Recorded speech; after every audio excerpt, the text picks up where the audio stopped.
ओम साई राम। मैं दर्शना Sharma Sai musical group से। कैसे हैं आप सब? साईं भक्त की जुबानी कहानी अपने मुख से। जी हाँ। अब साईं भक्त शिरडी संस्थान के हॉस्पिटल से आ पहुंचे हैं। कहाँ पर? 500 रूम में, जहां उन्होंने पहले से रूम बुक किए हुए थे। देखो महाराज, 3 महीने पहले टिकट ये बुक कर देते थे, 3 महीने पहले ही रूम बुक कर देते थे। आज जब ये इतनी बड़ी परिस्थिति में फंसे, तो वो बुक, जो रूम उन्होंने बुक किए थे, आज वो भी काम, कम से कम रूम के लिए तो इन्हें भटकना नहीं पड़ा। बाबा की असीम कृपा ही तो है ये। बाबा ने हर तरीके से इन भक्तों पे कृपा की थी, आज भी कर रहे थे। जी हाँ। सबसे अहम चीज थी कि दर्शन नहीं हो पा रहे थे। चारों में से किसी ने भी दर्शन अभी तक नहीं किए थे। हाँ, हॉस्पिटल में रहते हुए घूमने के उद्देश्य से साईं भक्त और गुरुजी ने मुख दर्शन जरूर कर लिए थे, पर गुरु माँ और साईं भक्त की पत्नी, वो तो इन्हीं के चक्कर में दोनों, कभी फ्रूट, कभी कुछ कभी कुछ, कभी दवाई, यही सब चल रहा था। जी हाँ, यही सब चल रहा था। देखो महाराज, भक्त पहुंच गए अपने रूम में, और रूम में जब पहुंचे तो आज चारों खुश हैं, क्योंकि रूम में बैठे हैं, बाबा के दर्शन करेंगे। लेकिन सुबह जब साईं भक्त नहा कर निकले तो कहते हैं कि मेरा शरीर तो बहुत पीला पीला लग रहा है। तब तीनों ने ध्यान दिया कि आंखें भी पीली हैं, चेहरा भी पीला है, पूरा शरीर पीला है। इस बीच साईं भक्त ने कुछ खाया नहीं था। डॉक्टरों ने लिक्विड पर ही उन्हें रखा हुआ था कि नारियल पानी पियो, जो भी है लिक्विड, खाना नहीं है। क्योंकि पित्त की थैली में पथरी थी, वो पचा नहीं पा रहे थे, और तुरंत ही दर्द हो रहा था, वॉमिटिंग हो रही थी। वही डॉक्टरों ने तो कहा था ऑपरेशन करा लो, पर भक्त की इच्छा थी दिल्ली कराएंगे या चंडीगढ़। अब पीलिया हो गया। जी हाँ, पित्त की थैली का दर्द ठीक नहीं हुआ, और उल्टा बहुत ही कंडीशन अब और पहले से ज्यादा कंडीशन खराब, क्योंकि पीलिया हो गया। अब पीलिया हो गया तो महाराष्ट्री भाषा में पीलिया को क्या कहते हैं हमें नहीं पता। वहाँ एक जानने वाले थे, उनको बताया, फिर उन्होंने किसी को कहा कि आप यहाँ जाकर के झाड़ा लगवा लीजिए, माला पहना देंगी, साथ ही में दवाइयाँ भी लेना। पर किस्मत है, साथ नहीं दिया किस्मत ने भी। 2 दिन गुजर गए।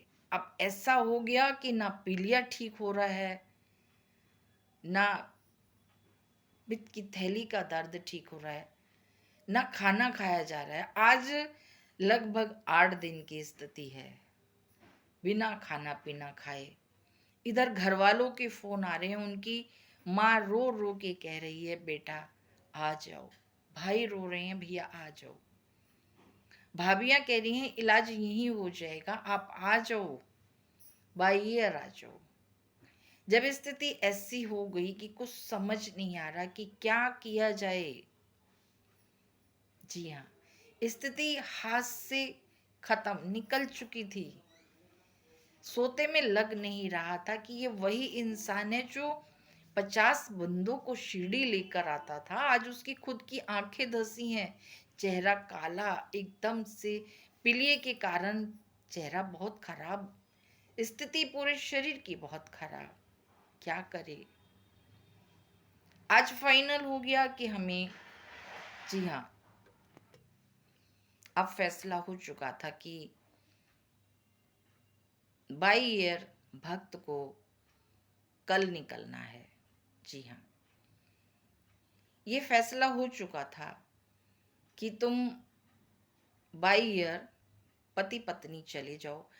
और गुरु माँ और गुरु जी, 30 तारीख की टिकट है, बीच में सिर्फ 2 ही दिन थे, यानी आज कल और परसों की ट्रेन है। पर कहते हैं ना, जब दिल डरता है तो इंसान की समझ नहीं आता कि वो क्या करे। वही यहाँ पे हो रहा था। उस साईं भक्त का शरीर कांप रहा था। जी हाँ, शरीर कांप रहा था, चेहरा काला पड़ चुका था। 8 दिन से कुछ नहीं खाया था, सिर्फ पानी और गन्ने का जूस।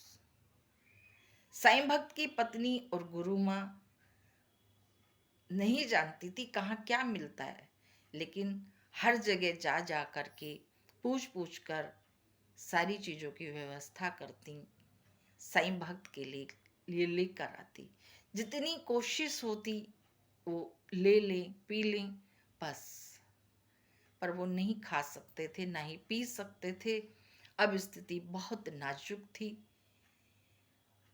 आज चारों सो तो रहे हैं, लेकिन नींद किसी की आंख में नहीं थी, क्योंकि वो चारों ही आज अंदर से रो रहे थे कि ये हमारे साथ हुआ क्या। ना गुरु माँ सो रही है, ना गुरु जी, साईं भक्त भी, उनकी पत्नी भी, सब आंख बंद करके लेटे हैं, अपने अपने आंसुओं को छिपाकर। जी हाँ, कोई किसी को अपने आंसू नहीं दिखा रहा था, सब अपने अपने आंसू को छिपा कर सोए हैं।